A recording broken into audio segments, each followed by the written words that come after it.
Hi everybody, it's Kathy from Huckleberry Herbs and Art, and I'm here with a VR for Aristi's challenge, which Aristi, I am so sorry this took forever to make for you. The Easter season is very busy for conductors, and my teaching takes me away from my crafting all the time. Let's just put it that way.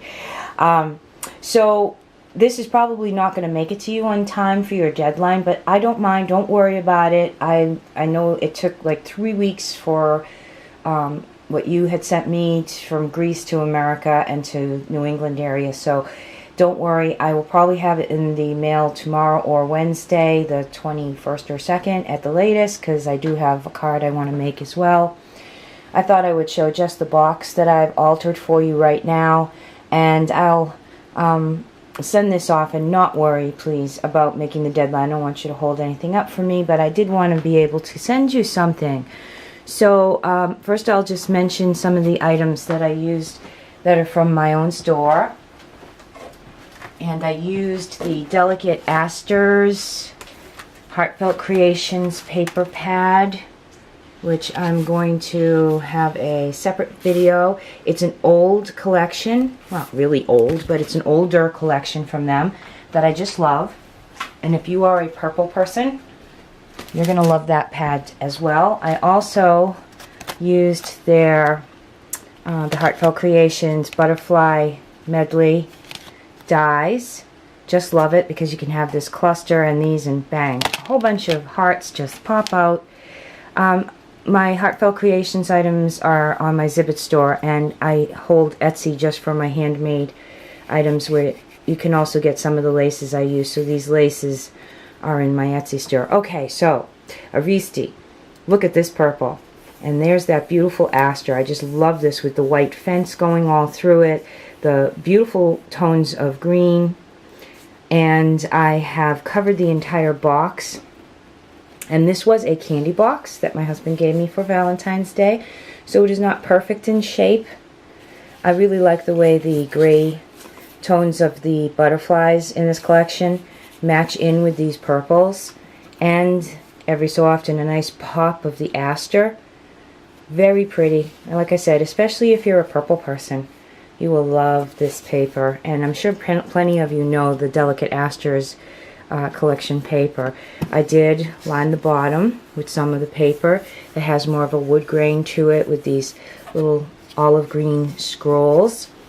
The front has one of my appliques and a lovely little pearl bling in the center, and daisy trim. I use this on a lot of my projects. It's one of my favorite things to line things with.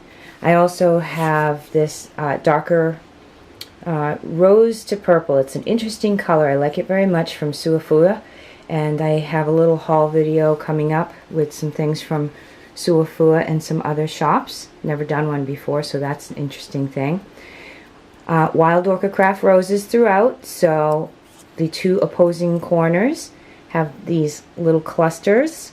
Love their teeny little rose buds, and I really wanted to keep this, you know, purple, green, white with a touch of yellow. And the Wild Orchid Craft roses, these ones are just beautiful. And see, the purple does turn into a rose tone here. So I thought these roses really help to accent the asters. And I wanted to keep that white opposing the dark and the light. So I just made all of my butterflies with white. And I embossed them with some sparkly embossing, and hit them with some pearls, and of course always try to include some of my fave Sportsky crystals. So this very special scrolly butterfly has some Sportsky crystals on him, and there is the cluster that leads up to this giganimous flower that I actually put a base of a grayish purplish satin. I'm not sure what would we call this, like an ash purple, and then the white lace, and a purple doily with a nice white Wild Orchid Craft rose in the center, and lined the whole thing with some pearls. So I hope you like it, Aristi. I hope you like purple, for goodness sakes, because this is purple, purple, purple. And I did do the inside of the box, and it is not a perfect box. As I said, it was a candy box for my husband. So it was a little bit difficult to make sure that I didn't thicken the sides. And when you open this, you kind of have to hold the edges and push down on the floor or the footing to separate them. And I used the papers on the inside too. Love that scroll work and the script and the butterflies. An interesting thing, I kind of overworked this box. Happens sometimes, right? But I didn't want to give up. So little teeny spots of white. I don't think I would paper it the same way, but it was an odd shaped box. It's not perfect.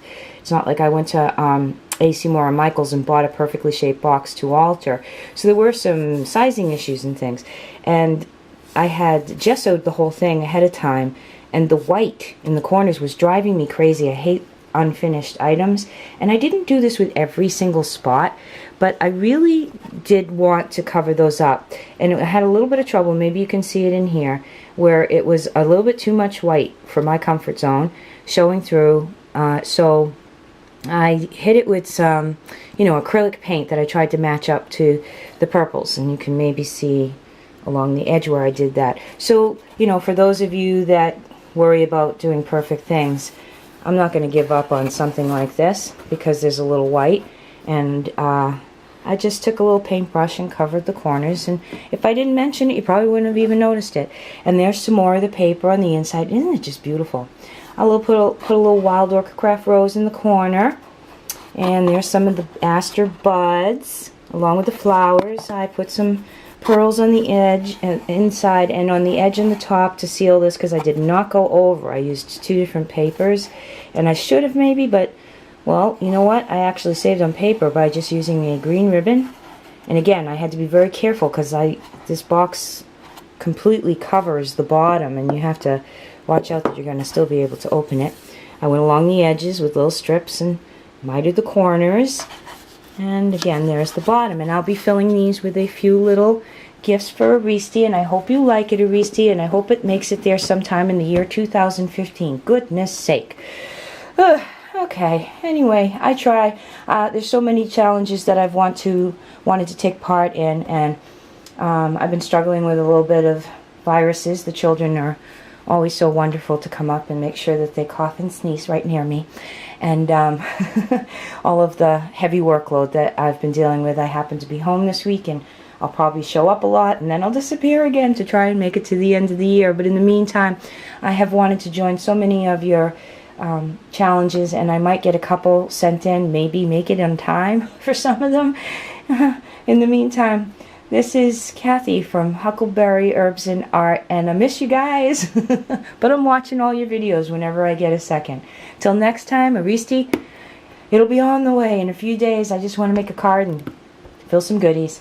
And everybody, God bless.